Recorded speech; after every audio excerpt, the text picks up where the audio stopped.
महिलाओं के लिए वो सुनिए।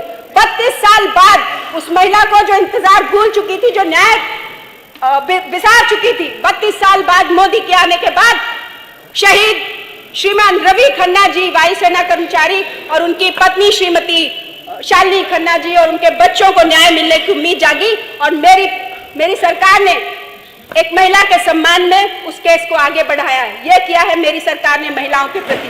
अब बात करती हूँ पिछड़ों की। भारत का स्वर्णिम काल लिखने वाला एक चक्रवर्ती विधायक जी, माननीय विधायक जी, समय बस आखिरी दीदी। भारत का स्वर्णिम काल लिखने वाला हमारा सम्राट चंद्रगुप्त मौर्य, जिसने भारत का स्वर्णिम इतिहास लिखा, स्वर्णिम काल लिखा, आप भूल गए? आप कहते हैं हम सरकार में थे, हमने ये किया, हमने ये किया, बहुत अच्छा है। आपने किसी मौर्य को क्यों नहीं बनाया उप मुख्यमंत्री या मुख्यमंत्री? क्यों नहीं बनाया उस सम्राट, चक्रवर्ती सम्राट के वंशज को? लेकिन जब लोगों ने कहा कि भारत का शौर्य चंद्रगुप्त मौर्य, नरेंद्र मोदी जी ने उसका ध्यान रखा और केशव प्रसाद मौर्य, एक चक्रवर्ती सम्राट के वंशज को यहाँ बिठाया कि आप उस समाज को। इन्होंने माननीय विधायक जी, सभी लोगों का आ जाए नंबर, 5-5 मिनट। समस्याएं उठाऊंगा। ऐसा लगता है कि वो हाईवे हमारे सीने से गुजर के सांप जैसे जा रहा हो, उस पर हम चढ़ नहीं सकते। तो मेरी ये मांग होगी, सुरीर और टेटी गांव के बीच में हाईवे पर कट बना करके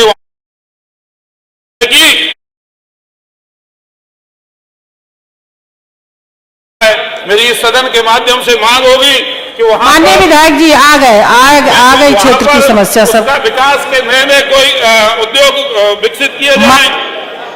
मेरे क्षेत्र में वो जगह भी आती है जहां भगवान माननीय विधायक अवधेश प्रसाद जी शादी की है, वहां लक्ष्मी जी के मंदिर का विकास किया जाए, शेरगढ़ छाता नौझील मार्ग का निर्माण किया जाए, और माट विधानसभा के अंदर 15-15 हजार की ऐसी 5 पंचायतें, शेरगढ़, नौझील, सुरीर, माट, सोनई, उनको नगर पंचायत का दर्जा दिया जाए। और यमुना एक्सप्रेस वे से वृंदावन को जोड़ने वाला जो मार्ग बन रहा है, धन्यवाद अब विधायक जी, बहुत बहुत धन्यवाद।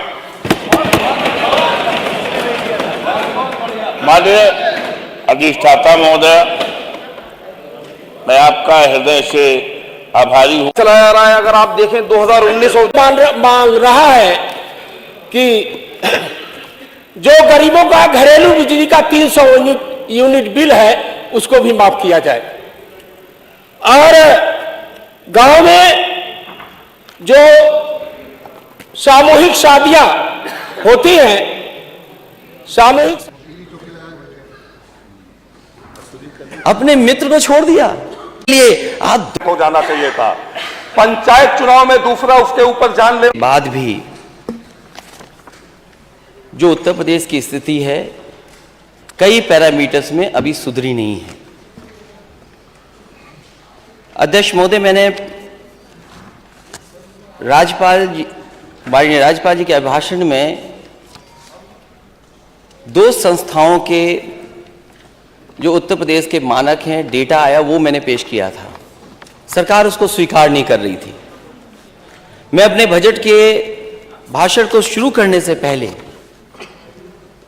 मैं चाहूंगा कि नीति आयोग में जो रिपोर्ट 2020-21 की है, उसमें वहां यूपी की रैंकिंग क्या है, मैं जरूर रखना चाहूंगा। 2023-24 का बजट दिशाहीन बजट है, जिसमें न वर्तमान की समस्याओं को सुलझाव है, न भविष्य का रास्ता। और सरकार ने डबल इंजन की सरकार ने ये किसानों को वादा किया कि आय दोगुनी होगी, न किसान की आय दोगुनी का कोई भविष्य दिखता है, न रोजगार है, न उसका विचार दिखाई दे रहा है। और इससे जो सपना दिखाया जा रहा है पूरे देश को और खासकर उत्तर प्रदेश की जनता को, क्या $1 ट्रिलियन की इकोनॉमी बनेगी। ये सरकार अगर $1 ट्रिलियन इकोनॉमी की सपना देख रही है, तो सरकार को नीति आयोग का जो सतत विकास लक्ष्य 2020-21 की रिपोर्ट है और यूपी कहां स्टैंड करता है, वो जरूर देखना चाहिए। और तब अध्यक्ष महोदय जरूर देखना चाहिए कि एक बार दिन रात चला करके विधानसभा ये साबित करने की कोशिश की कि जो यूएन के गोल्स हैं, सस्टेनेबल गोल्स, उन पे उत्तर प्रदेश की सरकार काम करेगी और दिल्ली की सरकार सहयोग करेगी। अगर उस समय सरकार ने जो दिन रात जगा करके माननीय सदस्यों को इसी सदन में बहस की थी, अगर सही मायने में उन चीजों पर काम किया होता और अपने बजट को खर्च किया होता, विभागों को बजट दिया गया होता, तो नीति आयोग को ऐसा नहीं कहना पड़ता। उनका पहला मानक नो पॉवर्टी, 28 राज्यों की सूची में उत्तर प्रदेश नीचे से चौथे नंबर पर है। और ये जो आंकड़े मैं देने जा रहा हूं, ये मेरे नहीं है, जो आप लोग काम करते होंगे वही नीति आयोग को पहुंचता है। जीरो हंगर, भूखमरी समाप्त करने में 28 राज्यों की सूची में उत्तर प्रदेश 5वें नंबर पर है। गुड हेल्थ एंड वेलबींग में 28 राज्यों की सूची में नीचे से दूसरे नंबर पे है। क्वालिटी एजुकेशन 28 राज्यों की सूची में उत्तर प्रदेश 18वें नंबर पर है। जेंडर इक्वालिटी 28 राज्यों की सूची, उत्तर प्रदेश 14वें नंबर पर है। क्लीन वाटर एंड सैनिटेशन 28 राज्यों की सूची में 20वें नंबर पर है। अफोर्डेबल एंड क्लीन एनर्जी हम 14वें नंबर पर स्थान रखते हैं। Decent work and economic growth में हम सम्मानजनक कार्य एवं आर्थिक विकास में उत्तर प्रदेश 21वें नंबर में है। इंडस्ट्री, इनोवेशन एंड इंफ्रास्ट्रक्चर में उत्तर प्रदेश 17वें नंबर पर है।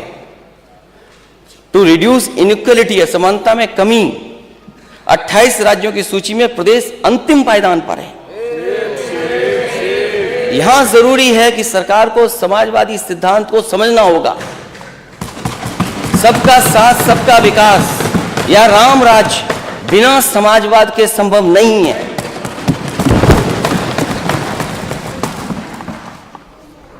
सस्टेनेबल सिटीज एंड कम्युनिटीज में 14वें नंबर पर हैं।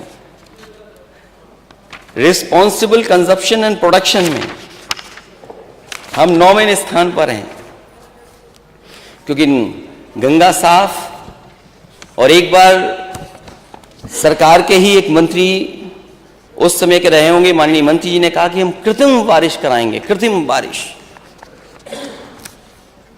क्लाइमेट एक्शन में हम 28 राज्यों की सूची में हम 5वें पायदान पर हैं। लाइफ बिलो वाटर, वित्त मंत्री जी हो सकता है कुछ और सोच रहे हो। लाइफ बिलो वाटर, जलीय जीवों की सुरक्षा, जल में जीवन है ही नहीं, सीमा ही नहीं लगती, इसलिए पैरामीटर की दिक्कत नहीं, लिखना नहीं चाहिए, ये वाला है ही नहीं आपका, आप लिख रहे थे कुछ इसलिए मैंने पढ़ दिया ये। लाइफ ऑन लैंड 20वें नंबर पर। Peace, justice and strong institution हम 8वें नंबर पे हैं। जब नीति आयोग के ये आंकड़े बताते हों, 6 बजट आपने पेश किए हों, 7वां बजट आपका है, तो हम कहां खड़े हैं इसके बारे में सरकार को जरूर बताना चाहिए कि आखिरकार हम इन पैरामीटर्स में कैसे बेटर होंगे। मैं नीति आयोग की रिपोर्ट और जो उस दिन मैंने डेटा पढ़ा था उसकी रिपोर्ट, इंडिया टुडे में मैं तीनों रिपोर्ट टेबल, अध्यक्ष महोदय, मैं आपके माध्यम से टेबल करना चाहता हूं। फिर सरकार कहती है कि इन्वेस्टमेंट आएगा, और उन्होंने सपना देखा कि इस बार 33 लाख करोड़ के एमओयू किए गए हैं और उन्होंने 19,000 के लगभग एमओयू किए हैं। ये तस्वीर मेरे हाथ में जो आई है अध्यक्ष महोदय, वो सबने देखी होगी। हालांकि तस्वीर नहीं दिखा सकते, लेकिन ये बड़ा मामला इसलिए मैं तस्वीर दिखा रहा हूं। ये टीवी पर चली, सोशल मीडिया पर चली, अखबारों में छपी, और न जाने कितना इसके लिए खर्च किया गया होगा। गमलों पे तो खर्च हुआ ही हुआ था, सफाई पे खर्च हुआ था। आज एक अखबार में मैं पढ़ रहा था कि जहां पर इन्वेस्टमेंट मीट हुई, वहां 20 दिन से सफाई नहीं हुई है। और जितने गमले, जितना कुछ सजावट थी वो सब समाप्त हो चुकी है, सब खत्म हो गया है। तो मुझे लगता है कि जिस तरीके से हवा में 19,000 MOU दिखाए गए थे और 33 लाख हवा में दिखाए गए थे, ये सब का सब इन्वेस्टमेंट हवा में ही दिखाई देगा।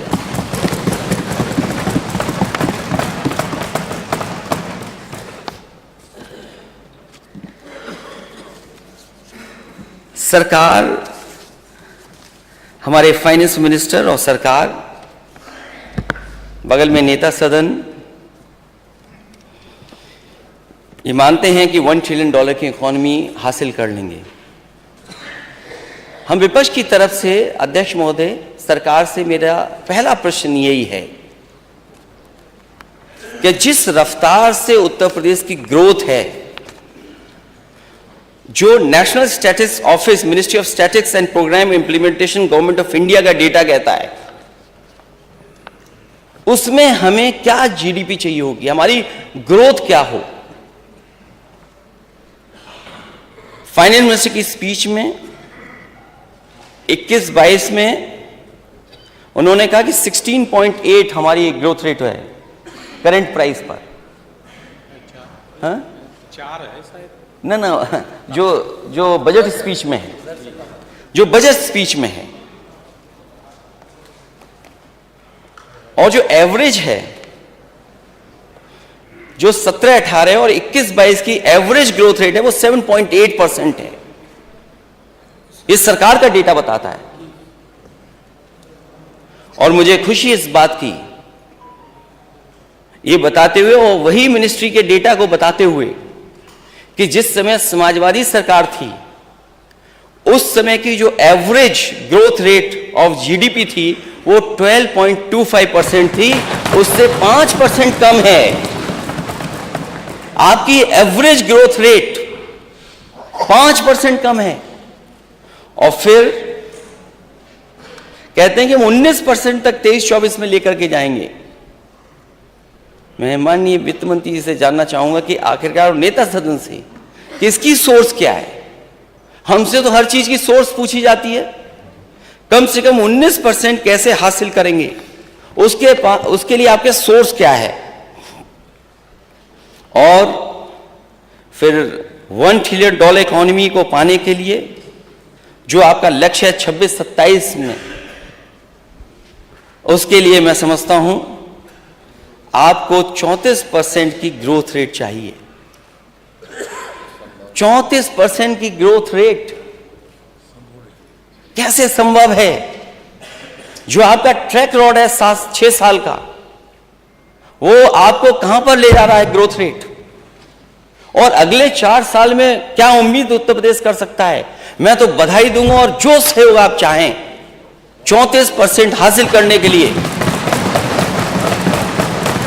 हम आपके साथ खड़े हैं। और मैं तो अध्यक्ष महोदय कहूंगा कि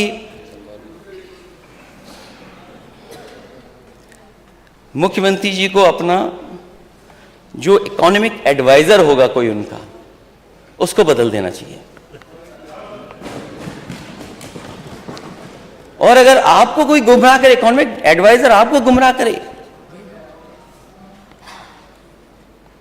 जो आपको सही सच्चाई न बताता हो,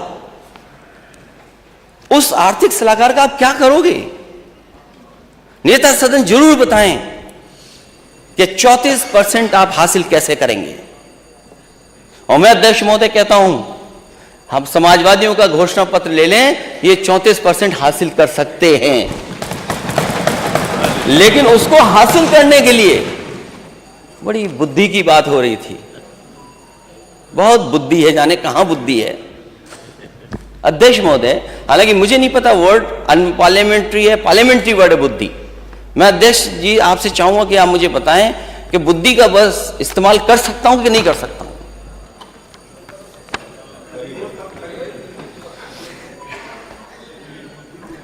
एक संस्था को हायर किया गया है केवल मुख्यमंत्री जी को, सरकार को झूठ बताने के लिए, सच्चाई से दूर रखने के लिए। झूठ इज अनपार्लियामेंट्री। 200 करोड़ रुपए दे रहे हैं आप। कि डेटा को कैसे मैनेज किया जाए। जो आपने सच नहीं बोला कि हम 34% हासिल कैसे करें, उस 34% को साबित करने के लिए आप 200 करोड़ एक कंपनी को दे रहे हैं। आप $1 ट्रिलियन इकोनॉमी बनाने के लिए आप 200 करोड़ खर्च कर रहे हैं।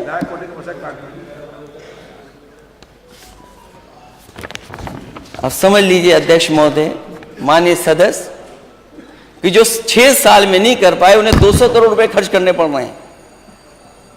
इनके आर्थिक सलाहकार फेल, इतनी बड़ी कॉम्पिटिटिव अधिकारी फेल, आपका प्लानिंग कमीशन फेल, आपका वित्त विभाग फेल। 200 करोड़ देकर के डिलॉयट कंपनी से आप सुझाव लेंगे?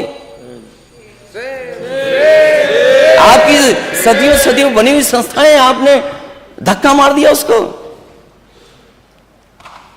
और फिर सरकार कहती है कि 4.2% अनएम्प्लॉयमेंट रेट है। जिस तरह गन्ने में गुमराह करते हैं, हम सदस्य जितने भी विपक्षी हैं, वो ये पूछते हैं कि बकाया कितना है। सरकार कहती है हमने इतना पे कर दिया है। हम सभी माननीय सदस्य जानना चाहते हैं सरकार से कि बकाया क्या क्या है। कहते हैं हमने तो इतने लाख पे कर दिया। इसी तरह आप कहते हैं कि अनएम्प्लॉयमेंट रेट 4.2%। ये एम्प्लॉयमेंट का डेटा नहीं हो सकता, रोजगार का और नौकरी का डेटा नहीं हो सकता अनएम्प्लॉयमेंट। अगर सच्चा आंकड़ा सरकार को बताना है तो एम्प्लॉयमेंट रेट बताना चाहिए। एम्प्लॉयमेंट रेट क्या है सरकार की? और अगर ये बात 4.2% की है, या हमारे सदस्य जितने भी लोग हैं अपने क्षेत्र में जाते होंगे, तो क्या उन्हें रोजगार नहीं दिखाई दे रहे हैं? रोजगार नहीं है उनके क्षेत्र में? क्या सबको नौकरी मिल गई? सबको नौकरी मिल गई। इसलिए सरकार को एम्प्लॉयमेंट रेट बताना चाहिए। और जो विभागों में खाली पड़ी हैं नौकरियां को वो कब सरकार भरेगी? और अगर सरकार बताती है, जो मैं आंकड़े पेश कर रहा हूं CMI का ही है, कोई हमारा साथी माननीय सदस्य बता रहा था ये आंकड़ा कहां का है, उसी का आंकड़ा देख लीजिए। क्या एम्प्लॉयमेंट रेट जो पिछली सरकार में था, समाजवादियों की सरकार में था, उससे आप नीचे गए हैं कि नहीं गए हैं? अगर हम CMI का ही डेटा देखें, अगर हम centre for monitoring Indian economy का अगर हम डेटा देखेंगे, तो 17 से और 22 के बीच में आपके यहां गिरावट हुई है। लोग हताश होकर के बैठ गए, नौजवान निराश होकर के बैठ गया। और इतनी नाउम्मीदी कभी नहीं थी जितनी नाउम्मीदी भारतीय जनता पार्टी की सरकार में आए। लोग नौकरी और रोजगार की तरफ नहीं जा रहे। और अग्निवीर जैसी व्यवस्था हम समाजवादी लोग कभी स्वीकार नहीं कर सकते। अगर सीमा की सुरक्षा पर आपको नौजवान को भेजना है, जिसे वर्दी पहन करके सम्मान की बात हो, उसे परमानेंट नौकरी चाहिए, पुरानी नौकरी व्यवस्था होनी चाहिए। ये अग्निवीर जैसी व्यवस्था के पक्ष में हम लोग नहीं हैं।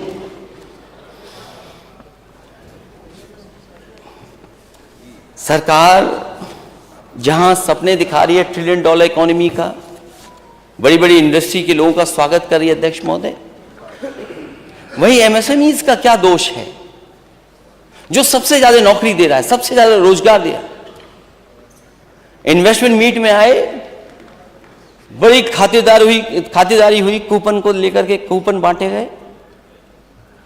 जब इन्वेस्टर्स लंच के लिए कम पड़ गए तो कूपन फ्री बटे, जिसको टाई पहन करके, अच्छे कपड़े पहन करके और कूपन हासिल करके लंच कर ले। ये स्थिति थी। जो MSME है, उसके लिए क्या किया? ये बड़े उद्योगपति तो पहले भी आए थे।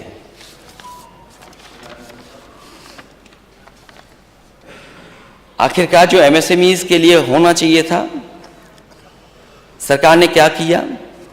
और सरकार बता रही है कि न जाने कितनी कारखाने लग गए हैं, कितना फाइनेंस हो गया है, न उनको बैंक फाइनेंस दे रही है। और सरकार बताए कि अगर एमएसएमई बहुत लगी है इनकी सरकार में, तो आखिरकार बिजली का कनेक्शन कितना लिया है उन्होंने? केवल डेटा पे बता देना कि इन्होंने एमओयू कर लिया, ये सच्चाई से दूर होगा जब तक बिजली का कनेक्शन नहीं बताया जाएगा। एग्रीकल्चर सेक्टर के बिना आप इकोनॉमिक ग्रोथ कैसे पाएंगे?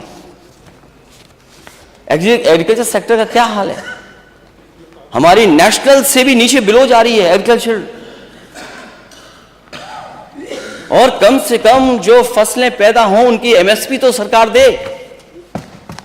क्या सरकार ने एमएसपी दी है? और अभी जितने भी हमारे माननीय सदस्य होंगे वो जानते होंगे आलू की फसल चौपट हो गई है। किसान को जो कीमत मिलनी चाहिए वो नहीं मिल पा रही है। वो बजट में कहा गया कि उनके लिए, इनके घोषणा पत्र में कहा गया कि 1000 करोड़ रुपए से रखे जा रहे हैं कुछ फसलों खरीदने के लिए। मैं अध्यक्ष महोदय आपके माध्यम से जानना चाहता हूं, जो पोटैटो बेल्ट है, आज तक सरकार ने कितनी खरीद की है आलू की? ये सरकार कम से कम आंकड़े हम लोगों के पास रख दे। ओडीओपी बहुत फेमस, सरकार ने पूरा का पूरा प्रचार ODOP, one district one product, एक लंबी सूची है वन डिस्ट्रिक्ट वन प्रोडक्ट की।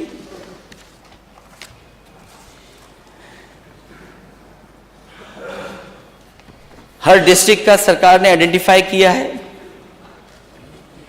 कि वहां पर कितना बजट दिया जाएगा, कितना ओडीओपी में काम हुआ होगा।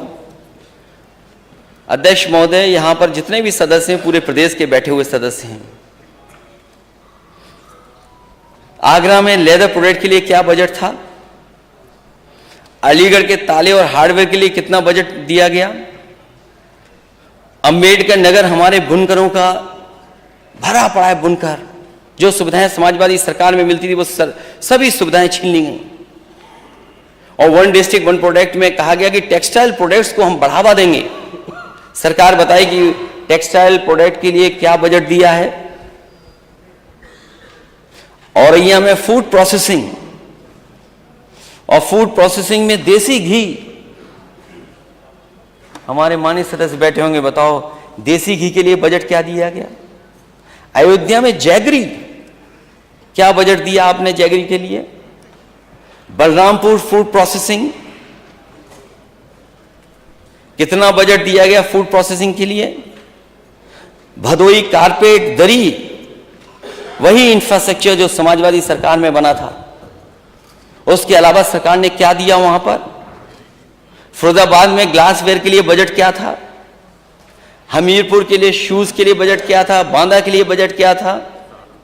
झांसी का सॉफ्ट टॉयज बजट क्या दिया आपने?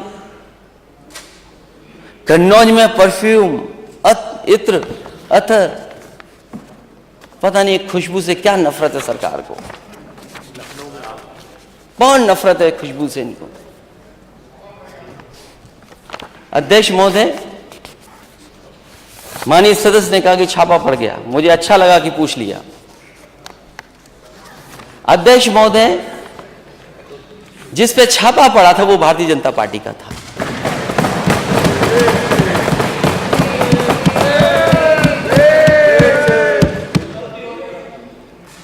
अरे अध्यक्ष महोदय, मैं माननीय सदस्य से कहूंगा अध्यक्ष जी से मिल ले चुपचाप, क्योंकि कानपुर के जिस उद्योगपति पे छापा मारा गया था उससे समाजवादियों का कोई रिश्ता नहीं था, क्योंकि चुनाव उत्तर प्रदेश में था। समाजवादी लोग कैसे बदनाम हों, समाजवादियों पे कैसे आरोप लगे, इसलिए वो छापा मारा गया। और गलती डिजिटल इंडिया की थी, क्योंकि जिसने इत्र का और परफ्यूम का लॉन्च किया था उसका नाम भी पी जैन है, वो भी कन्नौज का रहने वाला है, वो भी उसी मोहल्ले का है, उसका भी कारोबार कानपुर में है, मुंबई में है।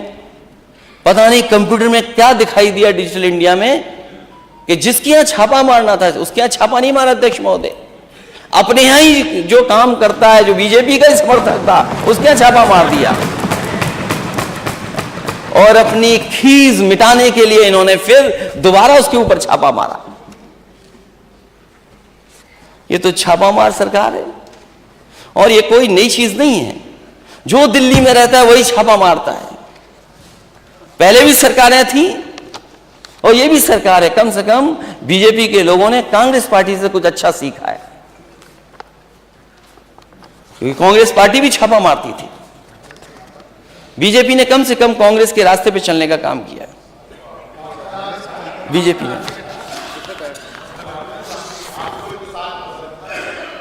अब बहुत नए नए विधायक जीते हैं, माननीय सदस्य जीते हैं, इनको पुराना इतिहास कांग्रेस का पढ़ना चाहिए। मेरठ स्पोर्ट्स प्रोडक्ट बजट क्या था? तो ये आखिरकार ओडीओपी का प्रचार क्यों है इतना, जब आप बजट नहीं दे रहे हैं उसके लिए? और जो $1 ट्रिलियन इकोनॉमी में एमओयू किए हैं, उसकी सच्चाई कब तक जानेगा उत्तर प्रदेश? इससे पहले जो इन्वेस्टमेंट मीट हुई थी, जिसमें लगभग 4 लाख करोड़ से ज्यादा के एमओयू साइन हुए, अध्यक्ष महोदय देश के सब उद्योगपति वो आए जो दूसरी इन्वेस्टमेंट मीट में आए, लेकिन अध्यक्ष महोदय एक भारतीय जनता पार्टी के मित्र उद्योगपति नहीं आए।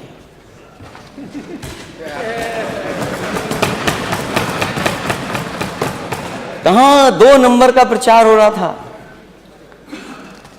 कहां 2 नंबर?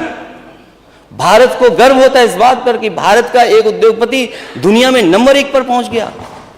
हमें भी गर्व होता, हम भी कहते कि देखो हमारा उद्योगपति कम से कम इतना अच्छा कारोबारी है, कारोबार करता है कि दुनिया के नंबर 1 पर है। दुनिया के बड़े बड़े उद्योगपतियों को पछाड़ दिया उसने। क्या है बिग जॉस, क्या है दूसरा इंडस्ट्रियलिस्ट? दुनिया में हमारा इंडस्ट्रियलिस्ट है। केवल एक रिपोर्ट ने, केवल एक रिपोर्ट ने, सोचिए अध्यक्ष महोदय, कहां दुनिया के दूसरे नंबर के और कहां दुनिया के किस नंबर पे कोई नहीं जानता आज कहां पर है।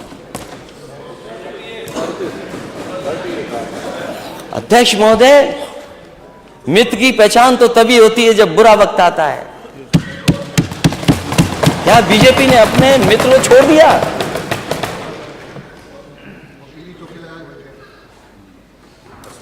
अपने मित्र को छोड़ दिया? अरे कम से कम इस इन्वेस्टमेंट मीट में तो आते मित्र। और अगर मित्र को छोड़ दिया तो हमारे जो माननीय वित्त मंत्री जी हैं वो एक्सप्रेसवे से कैसे लखनऊ आएंगे?